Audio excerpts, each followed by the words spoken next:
Hi, this is Mike Fry, and I'm coming to you from my home in beautiful Montpelier, Vermont, a state that's been all abuzz about bears for the last few years. No, I'm not talking about those kind of bears. I love those too. I'm talking about these kind of bears. Animal rights advocates and hunters have been on opposite sides of a heated debate, and I'm about to upset both groups and shed some important insight from my personal experiences with bears. Stick with me. This is going to get very interesting.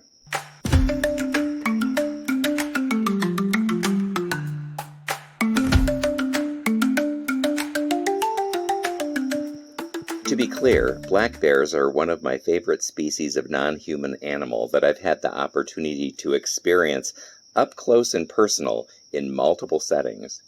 They are spectacular, intelligent, and beautiful creatures that frequently inspire fear in the people who encounter them. But the data shows we have little to no reason to actually fear black bears, though they most certainly deserve our respect and admiration. Black bears are, in fact, very good at avoiding humans, even when they live very close to them. So much so that even in a rural and wild state like Vermont, the thriving bear population here results in nearly zero actual contact with human beings.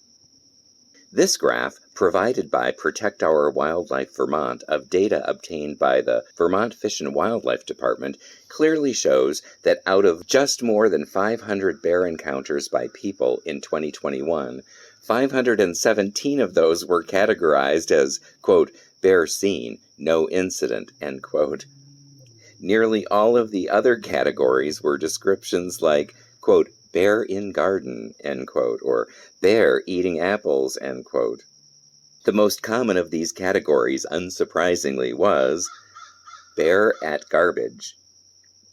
For most people, the categories they find most problematic include 2 cases of bears entering houses, more on those in just a minute, and 13 cases of damaged property, which certainly includes things like stolen bird feeders, broken garbage cans, but could also include more serious damage to property.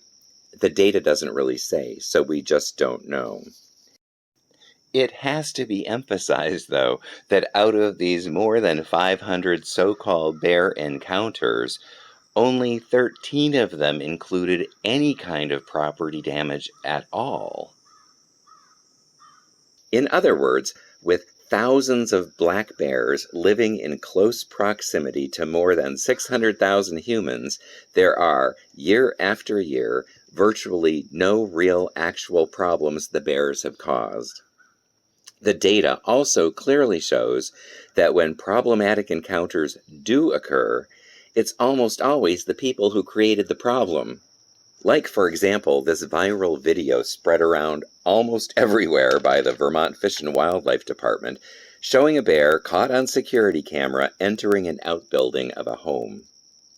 While I've seen this video showing up practically every place during the recent hype about Vermont bears, I have yet to hear anyone point out the obvious. The bear easily entered the building because the door was unlatched. They also didn't point out that it was food inside the door that lured the bear in. They also didn't report if there was or wasn't any damage resulting from this incident, which suggests to me that there probably was none, although I don't know for sure. While Fish and Wildlife have been busy hyping these bear encounters, usually in the most sensational possible ways, they've also been running around for years practically begging people to report more bear sightings. You can't pick up a newspaper or turn on the television without seeing them do it.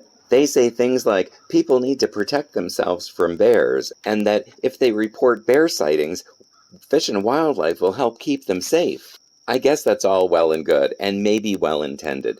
It's really hard to say for sure. If it is well intended, they certainly wouldn't need to use the sensational language that they're using to describe what are, in effect, harmless encounters with bears.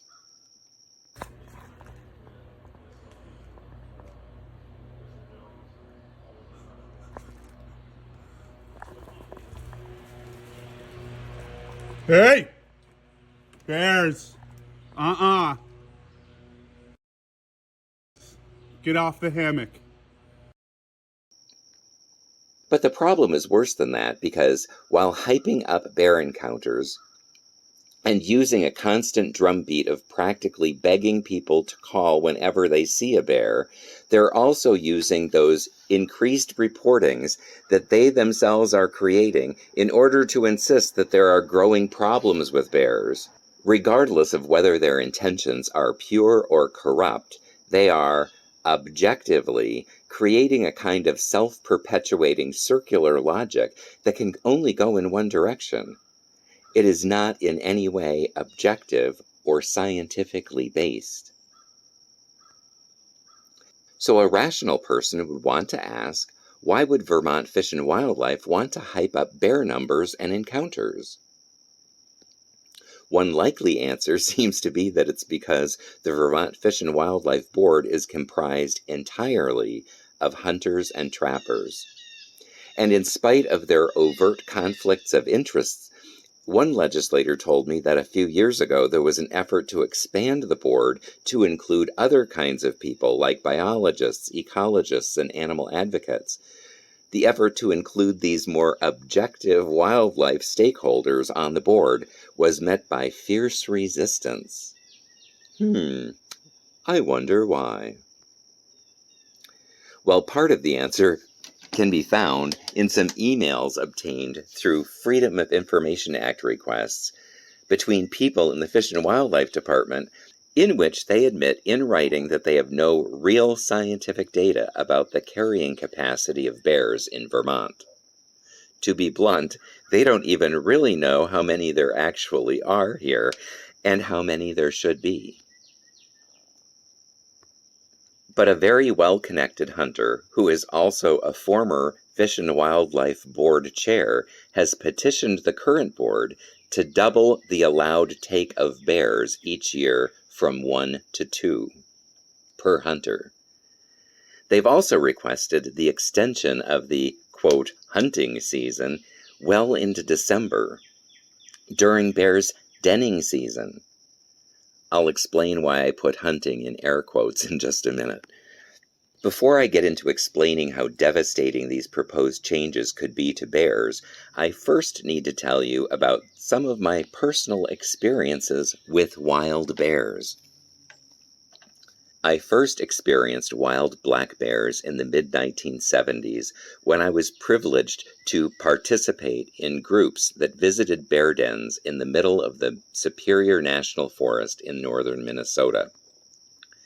We were accompanying biologists who were digging out bear dens of radio-collared bears so the bears could be tranquilized and medical data collected from them.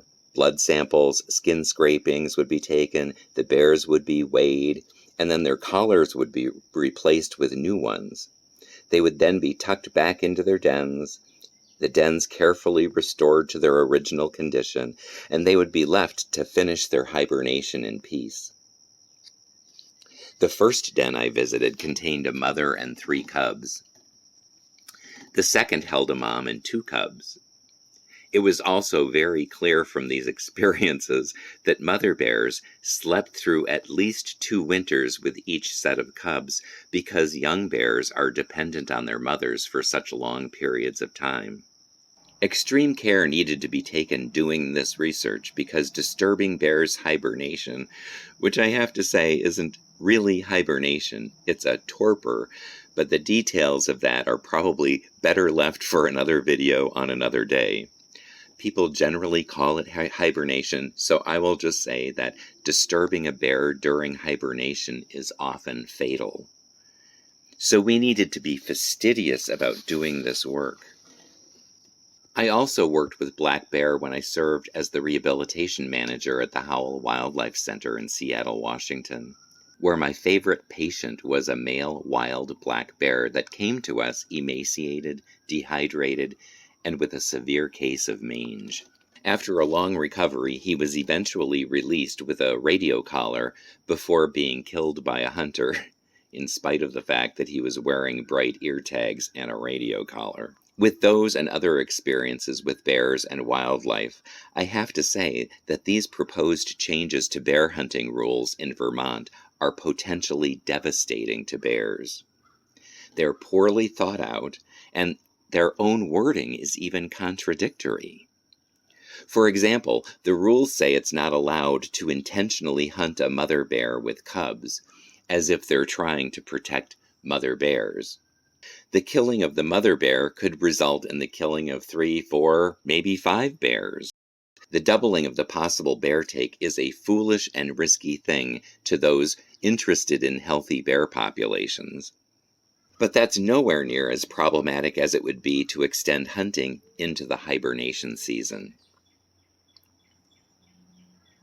Think about this. If these rule changes go into effect, hunters, again in air quotes, which again I'll explain soon, will be able to use packs of dogs to sniff out hibernating bears. And again, it's actually not hibernation, it's torpor or super hibernation, during which these bears may not eat, drink, urinate, or defecate for up to 7 months. They would then dig out these effectively captive, sleeping, or practically comatose animals to kill. And of course, if it turns out that they've dug out a mother and she's got cubs, then they have to say, oh, well, I can't shoot that one. I'll have to move along to kill another one, thereby leaving that whole family there to die. Though the proposed rule changes would not extend the hound hunting season, making it technically illegal to hunt with hounds later in the season, nothing would actually stop hunters from using dogs to locate bear dens and then coming back later without the dogs in order to shoot the bears.